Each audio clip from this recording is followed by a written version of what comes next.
Good morning pala guys. May gagawin kami ngayon rep na 2 doors na GE. Ito yan. Ang problema niya yung low side. Wala na kasing lamig to dahil may leak yung low side niya. Ayan oh. Pre-insurean namin to, high side tsaka low side yung condenser niya. Hindi nagbago yung condenser niya, ayan oh. Pero yung low side niya ubos na oh. Inagahan ko to ng 120. Ayan, wala na laman oh. So, uupirahin namin to. Ayan, yung guhit na yan, yung tatastasin ko para ma-open namin yung piping niya. So, upirahin ko lang to. So, ito guys, natastas ko na itong yero sa likod niya. So, tanggalin ko na lang itong mga foam sealant niya. Para hanapin namin dito sa yung kung saan yung leak niya dito sa piping dito. Sa loob. Opera. So, ito na guys yung piping niya. Hanapin ko lang dito yung butas. Pero tastasin ko pa to. Hanggang dito sa ibabaw na to. Iangat ko pa to. Iangat ko pa ng dito para mahanap namin talaga yung butas niya. So nandito yung butas niya kasi nasa evaporator niya. So tastasin ko pa tong tube na to. Ayan.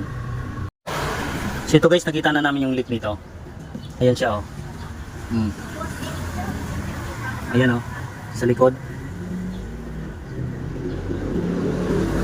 So ayan yung leak niya. Ayan. Buti na lang nandito na sa bungad. Lakas. May bandang likod.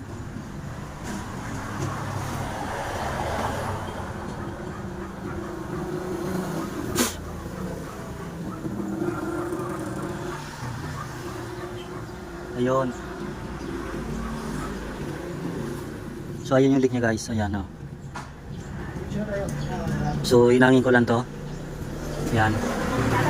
Hinangin ko na lang yan guys, okay. Mamaya na lang may cleaning muna kaming unit. Tsaka may dideliver pa kaming aircon. Siguro mga hapon ko na ito mahinang. So ayan, buti na lang nakita na kagad, nasa bungad lang.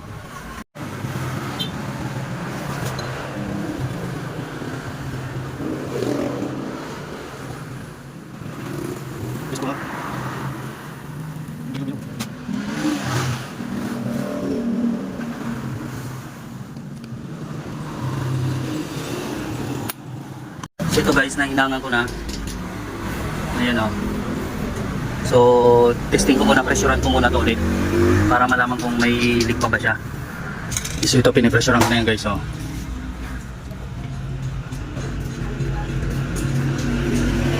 Para malaman kung mayroon pa ba siyang leak. So ayan. Wala?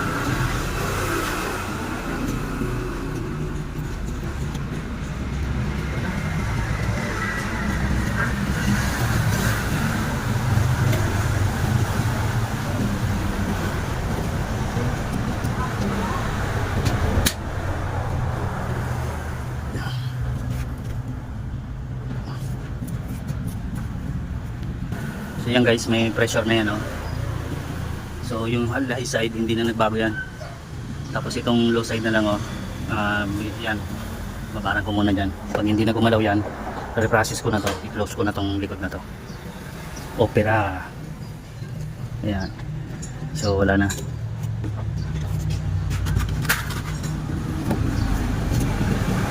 Pero babaran ko muna yung maghapon bago ko i-reprocess to. Maghapon ko muna siyang babaran para malaman talaga kung bababa pa yan. Ito na pala guys yung ref na 2 doors GE.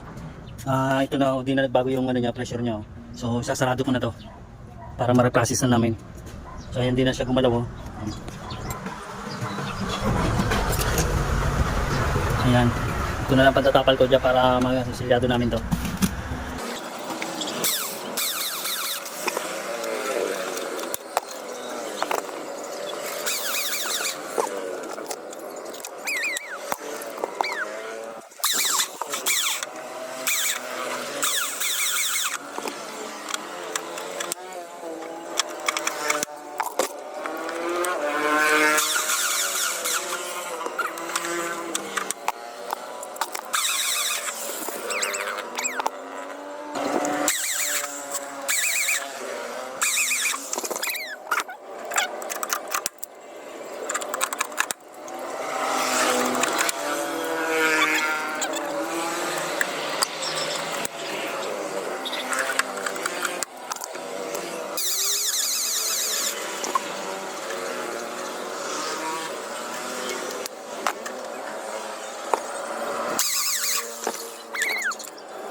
Ito pala guys yung 2 doors na GE na ref.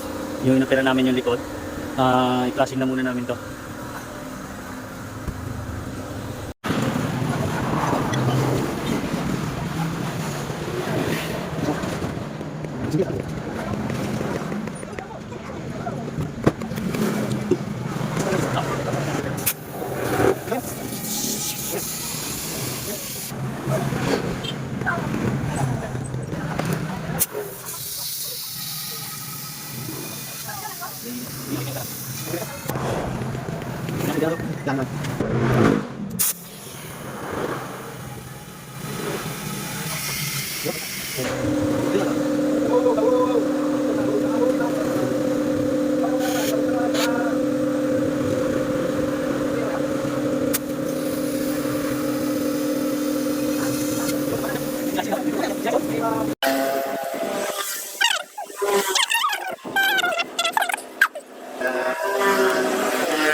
Ito guys yung inoperahan namin na 2 doors na GE. Pinipressurean ko na siya yan. Lagyan ko lang muna ito ng pensyo para maano yung ayan.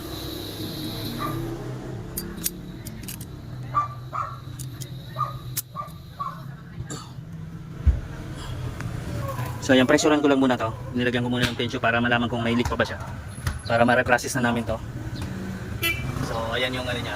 Kakarga na siya ng pressure ng hangin. Ayan. So ayan, nakahinang na lahat yan. Sabunin ko na lang. So ayan, ano ko muna ng ano, mga dugtungan niya. Para malaman kung may leak pa ba yung mga pinaghinangan. Ayan.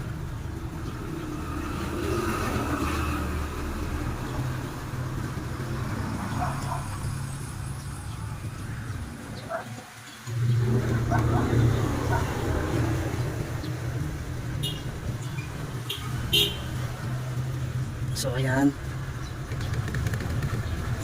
So wala nang leak siya guys. Okay na yan.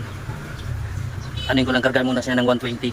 Tapos babaran ko na lang muna to ng mga kahit isang oras bago ko i-vacuum. Para malaman ko lang kung gagalaw pa ba siya mamaya. So ito guys, di na siya gumalaw oh. Nasa 2 hours na yan. Nakababad.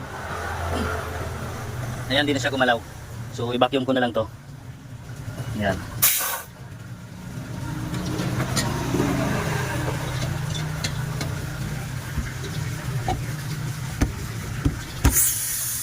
I-release ko lang yung pressure niya. Tapos vacuum ko na lang guys. Ito guys, naka-vacuum na yan oh. So, kargahan ko na siya ng Freon. Ito. Okay na yan. Para matestingin namin ito magdamag. Pagka okay na ito, bukas pwede na ito i-deliver. Tanggalin mo ito po. So, pagka hindi na ito nag-moist hanggang magdamag bukas, hindi na siya nagkaroon ng moisture, pwede na namin ito i-deliver.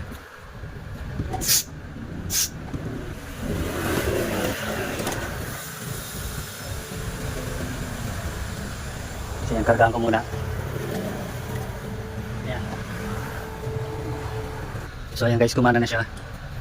I-release ko muna yung preview niya dito sa ano, para matanggal yung moist niya. Okay.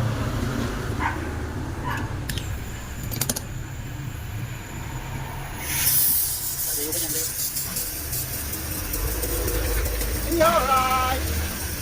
I can see. I can see. Okay na.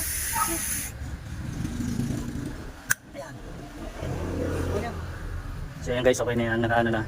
Kumpletuhin ko lang muna yung karga niya. So ayan, kargaan ko lang siya ng mga 8 o 5. Awas. Thank you. Ha? Oo. Para matesting na to.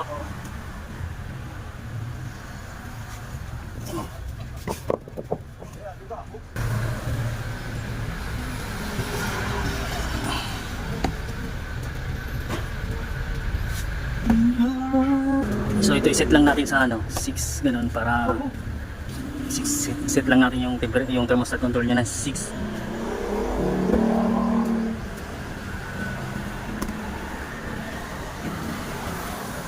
So ayan, mas mainit na ngayon. Mas mainit na panahon ngayon, Mayo. Grabe init. So ito guys, ganda na ng init ng condenser nyo. Ayan o. Kasi may mga tubo yan dito para sa condenser niya, tsaka dito pa ikot sa body. Ayan, ganda na ng init nyo.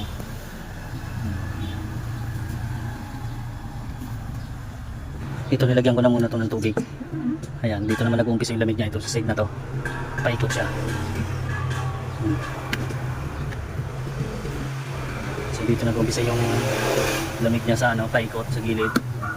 Ayan, dito nilagyan ko na to ng tubig para malaman. So bukas na ito malalaman kung magmumoist pa ba siya o hindi. So yan guys, okay na muna yan. 8 lang kinagda ko para malalaman na bukas pa naman yan. Pagka nagkumpleto naman yan, babalik naman sa 0 yung ano yan, karga nito. So yan guys, okay na to. Bye bye.